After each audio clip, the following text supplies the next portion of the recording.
ಜನಪದರ ದೇವಿ ಗುಳ್ಳವ್ವ. ಆಷಾಢ ಬಂದರೆ ಉತ್ತರ ಕರ್ನಾಟಕದ ಭಾಗಗಳಲ್ಲಿ ಗುಳ್ಳವನ ಹಬ್ಬದ ಸೊಬಗು. ಈ ಭಾಗದ ವಿವಾಹಿತರು ಮತ್ತು ಅವಿವಾಹಿತರು ಆಷಾಢದ ಮಾಸದಲ್ಲಿ ಆಚರಿಸುವ ಪ್ರಮುಖ ಹಬ್ಬ ಇದಾಗಿದೆ. ನಗರ, ಗ್ರಾಮೀಣ ಪ್ರದೇಶವೆನ್ನದೇ ಎಲ್ಲ ಕಡೆಯೂ ವಿಜೃಂಭಣೆಯಿಂದ ಆಚರಿಸುತ್ತಾರೆ.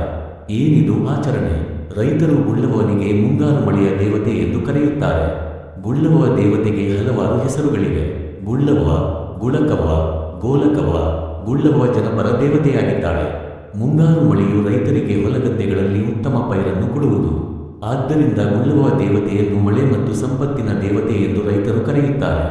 ಮಣ್ಣಿನ ಮೂರ್ತಿಗಳಿಗೆ ಪೂಜೆ ಸಲ್ಲಿಸುವ ಸಂಪ್ರದಾಯದೊಂದಿಗೆ ಭೂಮಿ ತಾಯಿಯನ್ನು ಪ್ರಕೃತಿಯ ಆದಿ ದೇವತೆ ರೂಪದಲ್ಲಿ ಕಾಣುವುದಕ್ಕಾಗಿ ಈ ಗುಳ್ಳವ್ವ ದೇವತೆ ಆಚರಣೆಯಲ್ಲಿದೆ ಎನ್ನುವುದು ಪ್ರತೀತಿ.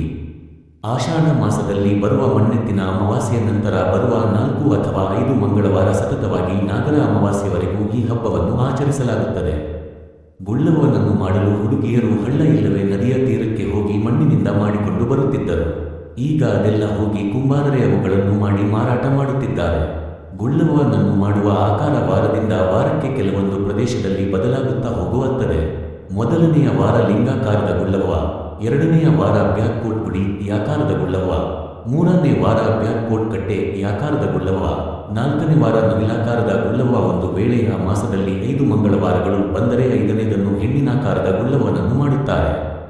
ಮನೆಗೆ ತಂದ ಗುಳ್ಳವ್ವನಿಗೆ ಕುಲ ಗಂಜಿ ಮತ್ತು ಬಣ್ಣ ಬಣ್ಣದ ಕುಸಬಿ ಕಾಳುಗಳಿಂದ ಶೃಂಗಾರ ಮಾಡುತ್ತಾರೆ. ಜೊತೆಗೆ ಕೋಣ ಮಾಡುತ್ತಾರೆ. ಅದರಂತೆ ಹಾವು ಚೇಳುಗಳನ್ನು ಮಾಡುತ್ತಾರೆ. ಯಾಕೆಂದರೆ ಇವು ಭೂತಾಯಿಯ ಮಕ್ಕಳು ಎಂಬುದು ಕೆಲವರ ಭಾವನೆ. ಗುಳ್ಳವ್ವನನ್ನು ಪೂಜಿಸುವುದು ಹೆಣ್ಣು ಮಕ್ಕಳು, ಆದರೆ ಇಲ್ಲಿರುವ ಕೋಣವನ್ನು ಕಡಿಯುವುದು ಮಾತ್ರ ಗಂಡು ಮಕ್ಕಳ ಕೆಲಸ.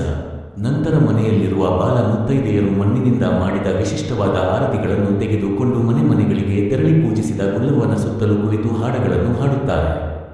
ಈ ಸಂದರ್ಭದಲ್ಲಿ ಹಾಡುವ ಹಾಡುಗಳು ಕೂಡ ಗಮನ ಸೆಳೆಯುವಂತಹವು.